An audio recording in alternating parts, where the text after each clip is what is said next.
And number 11, which of the following complex number is equivalent to 3 minus 5i over a plus 2i?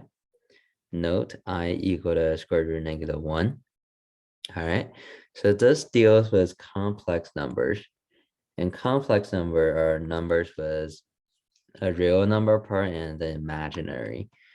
So I is an imaginary number. And the definition is I equals square root negative 1 because we can't take under square root can't have a negative number. So if you have a negative, under square root will make it imaginary. So it's not a real number. Okay, so you want to remember this definition, and also want to keep in mind I square is always equal to negative 1. Okay, so I square is equal to negative 1, and negative 1 is actually an integer. Okay, so it's a real number.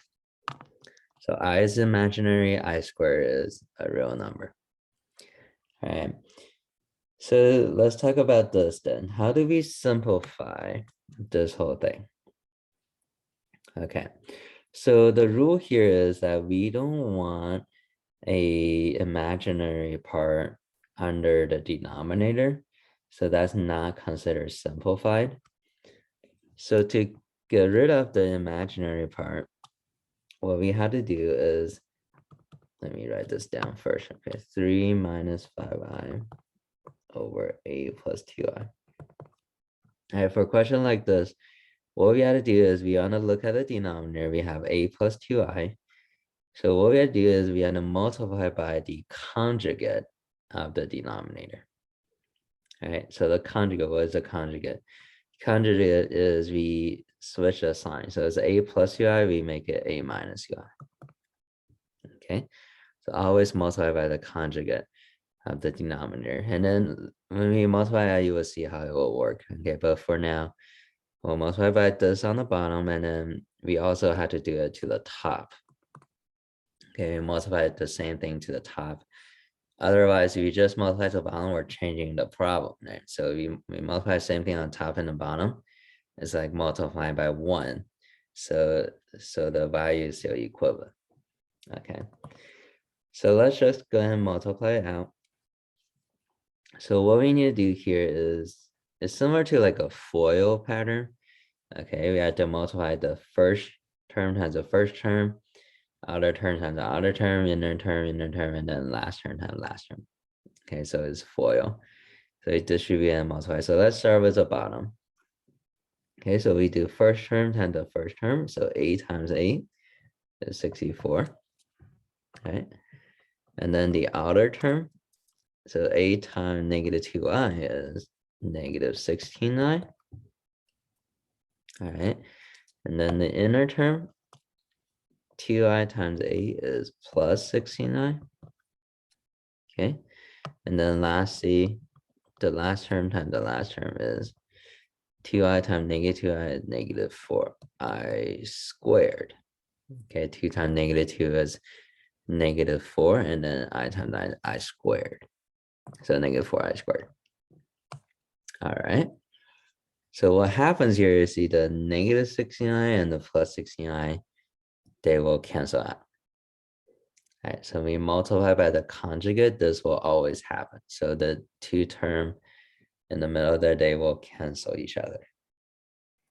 All right, so all we're left with on the bottom is 64 minus 4i squared. And the I squared, we can simplify that later, that's equal to negative 1. Okay, so before we move on, let's go and multiply the top part as well. Okay, so 3 minus 5i times a minus 2i. So let's do FOIL again. 3 times 8 is 24. And then the outer term, 3 times negative 2i is negative 6i. Inner term, negative 5i times 8 is negative 40i. And then last term, negative 5i times negative 2i is plus 10i squared. Okay, plus 10i squared. For top part, the two term in the middle, they won't cancel. Okay, so we'll just leave it like that. So we can combine like terms on the top at 24 minus 6x minus 40i is minus 46i plus 10i squared. All right.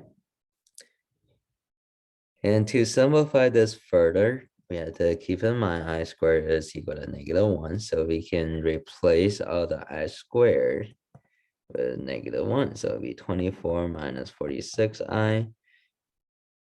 And then plus 10 times -1, right? So 10 times -1 minus 10. On the bottom is 64 minus 4 times I squared is -1. Like that. All right. So here we can combine like terms on the top. 24 minus 10, these are the real number. Let's combine them. That's 14 minus 46i. On the bottom, 64. So -4 times -1 is plus 4. Right? It could be like 64 plus 4, and that would be 68. All right. And if you look at the answer choices, we still don't have this here, but we can simplify this actually one more step. If you split up the fraction here, you can say this is 14 over 68 minus 46i over 68.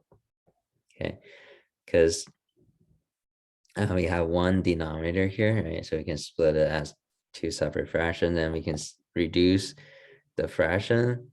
This will be 7 over 34 minus 23i over 34. Okay, so that should be our final answer. So letter C for number 11.